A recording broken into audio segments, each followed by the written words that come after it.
All right, so today I'm trying to swap out my up pipe. So I took it to get some engine work done, and Jesse let me know that my up pipe was leaking, so I got a new one off Facebook Marketplace.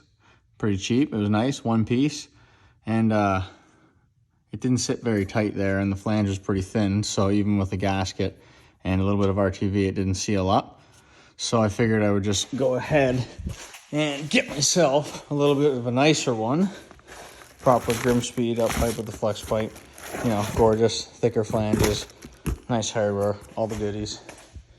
So I'm just gonna start by probably dropping my headers just to make it easy. And I mean, they come out pretty easy. And there's lots of room in here. And then after that, I'm gonna work on getting these crappy studs out of here. And I have some new ones, so hopefully replacing those. And it's a bit of a pain in the butt, but you know, deal with it.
There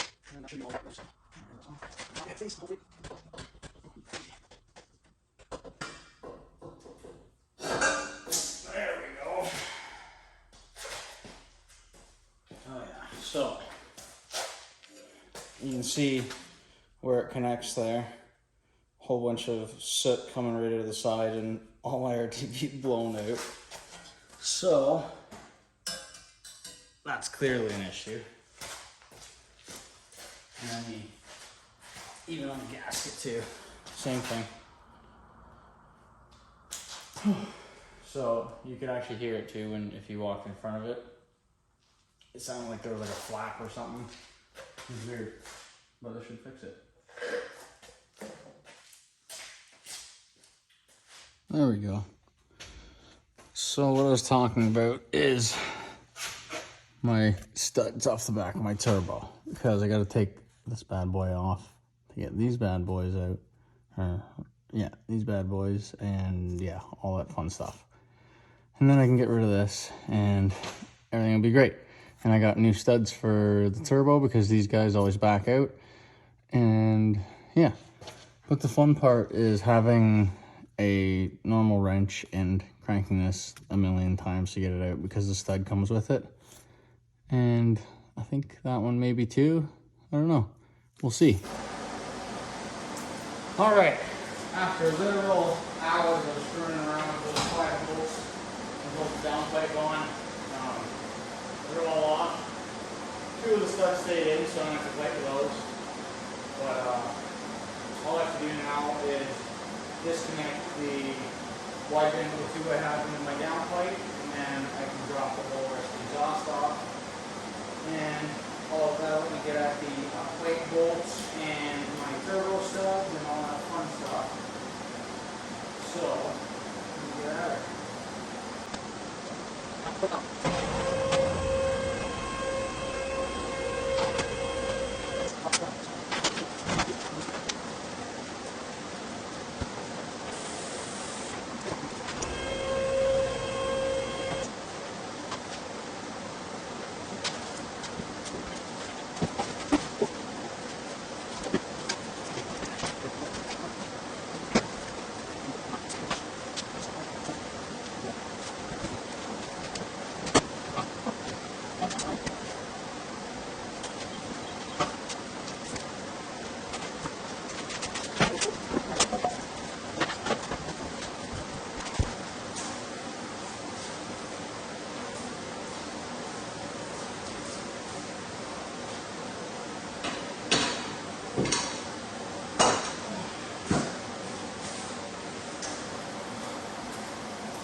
Alright, finally got the old up pipe out. Now I can show you the difference. So, this is the one I got off Facebook Marketplace for like $100 or something like that. I mean, it looks decent, honestly. Probably would be on the right setup, or maybe the same branded setup. But obviously the angle's off for my setup here, and when all the mounts are in, it doesn't fit. And now there's the Grimspeed one. Now you can see flanges are a lot thicker, both actually. This one has a flex pipe, and now you can get these coated from Grimspeed, I believe, but I just opted for the straight pipe one, and I'll probably get my whole setup coated eventually. But now, I'd say that was the hard part, but we'll see how this goes. It should be simple, but everything should be simple, so we'll see.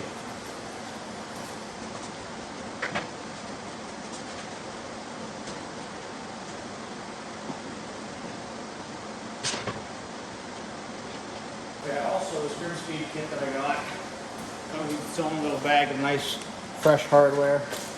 Also 2 fresh gaskets. So this top one from up pipe to turbo, and then your bottom 2-bolt flame gasket. So I'll be all fresh now. And looking how this lines up on my AFE power headers, looking pretty. Should be a good seal, and still leave lots of room for everything, luckily. So I'm gonna keep plugging away, and hopefully have a nice exhaust setup here in an hour or so.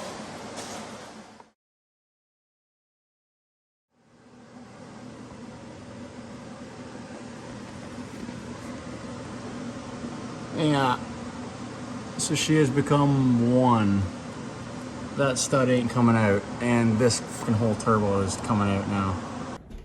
All right, so the job didn't really go as planned.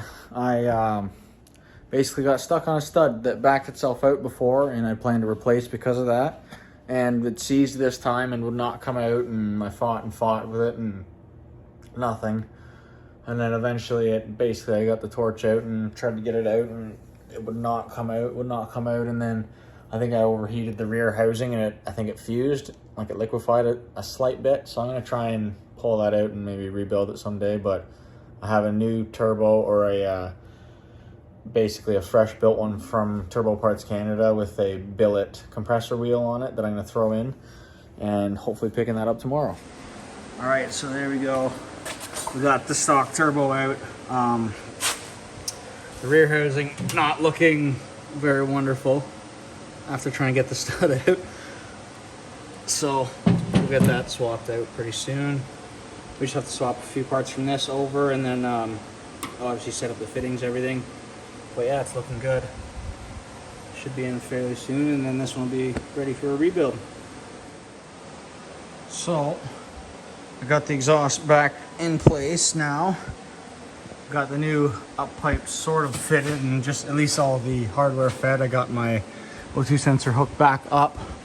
Now I've got the brand spanking new turbo in there, new studs, everything.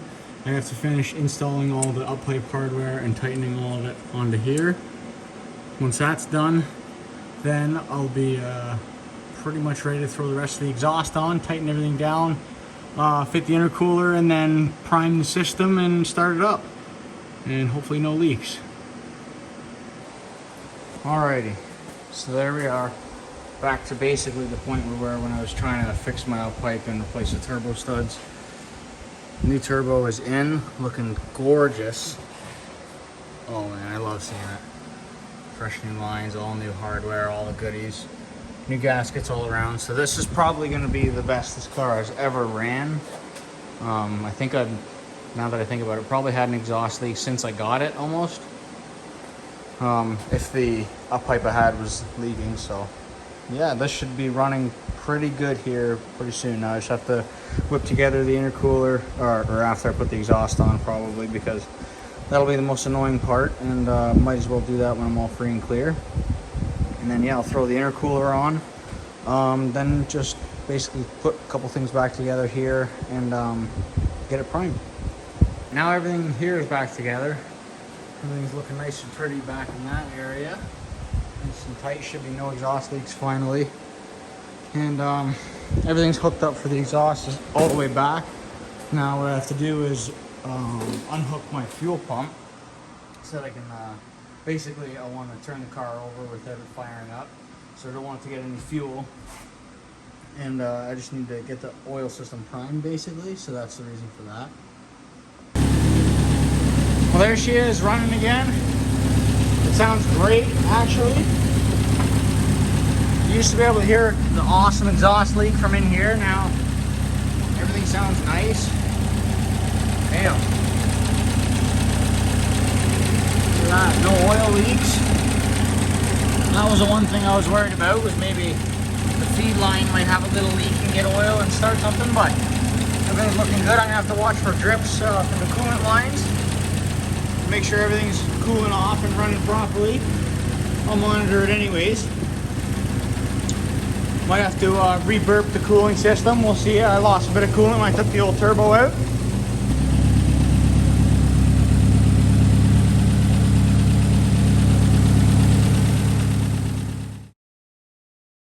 Alright, so after all that, we're sitting at new turbo, one small coolant leak I think, and I'm only making 8 pounds of boost. So I'm thinking right now, I've gone back over it for leaks. There shouldn't be a vac leak anywhere. I'm gonna maybe swap out the wastegate actuator. One of my buddies recommended that for me.